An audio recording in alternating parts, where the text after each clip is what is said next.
जोंनि 6टा समस्तिया दरंआव थांबाय जोंनि 6टा समस्तिया दरंआव थांबाय मोनबा समस्तिजों डाइरेक्ट सिदा खोथा जों जेनबाय बुंदोंबा मा दंबावो मावदो सरकारा दिनै पजिटिभ जानांगोन रिजाल्टआ पजिटिभ जानांगोन जितु दाबो सम दं दाबो उदालगुरिया लकसभा जानायनि बेबस्थाया दङ रौता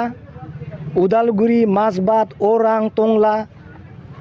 गासैबो बर' हारिया बा बर'नि लिडारफोरा दिनै मोनसे गिखांनाय मोनसे फैदों जे जोंनि उदालगुरि जितु जोंहा एमपि सिट जानो गोनांमोन लकसभानि नाथाय दिनै क'क्राझारा जानानै एज इट इज थानानै दिनै उदालगुरिया जायाखैसै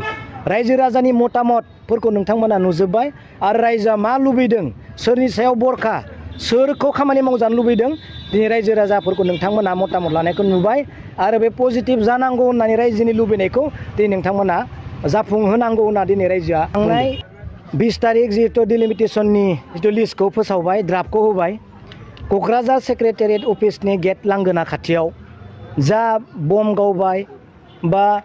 फुटका फटायबाय बेथ' आंनि नोजोराव इसेल'सो जादों खमसो जादों न'खर न'खर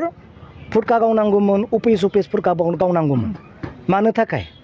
सिदा खोथा जे जोंहा 15टा MLA मोननायाव जोङो सिगाङाव जेरै 6टा दङमोन बिदिनो 6टा थाफिनबाय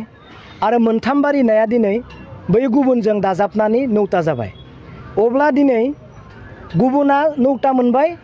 दिनै जों 6टा मोनबाय राजखान्थिनि फोथाराव दावहा नाङोब्ला 6टाया देरहागोन ना 9टाया देरहागोन सिदा खोथा अब्ला बिनि थाखाय जोङो फुटका गावनांगोन जोंनि राजखान्थि फोथाराव जोङो जेनोब्ला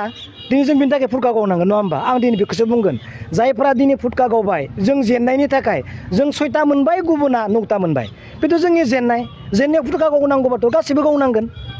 अब्ला दिनै जोङो आरो नायदो जोंहा उदालगुरि जितु लकसभा जानो गोनां दङमोन 6टा एसेम्बलि सिटखौ मोनबा एसेम्बलि सिटआव दिनै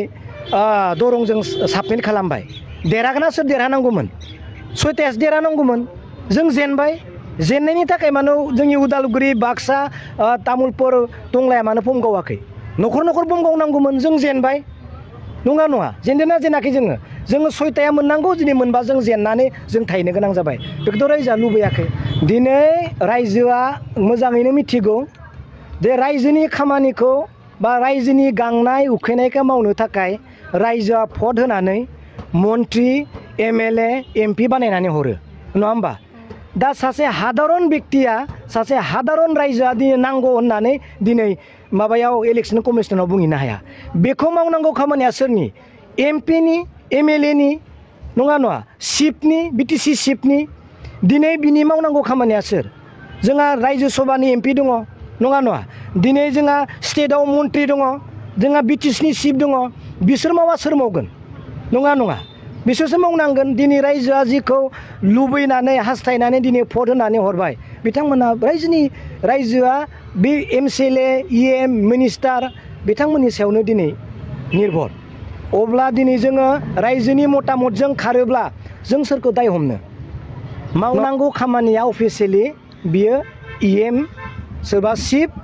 MLA आरो MP आरो मिनिस्टारफोरनि दिनै रायजोआ नांगौ होननानै मिथिखानानैबो जुदि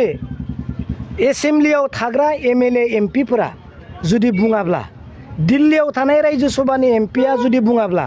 स्टेटआव थानाय सासे स्पिकारा बुङाब्ला स्टेटआव थानाय मिनिस्टार MLAफ्रा बुङाब्ला सासे हादारन रायजोआ थांना बहा बुंहैनो दायनिगिरिया सोर BTC दिनै गभर्नमेन्टआव रुलिं गभर्नमेन्टआव सोर दङ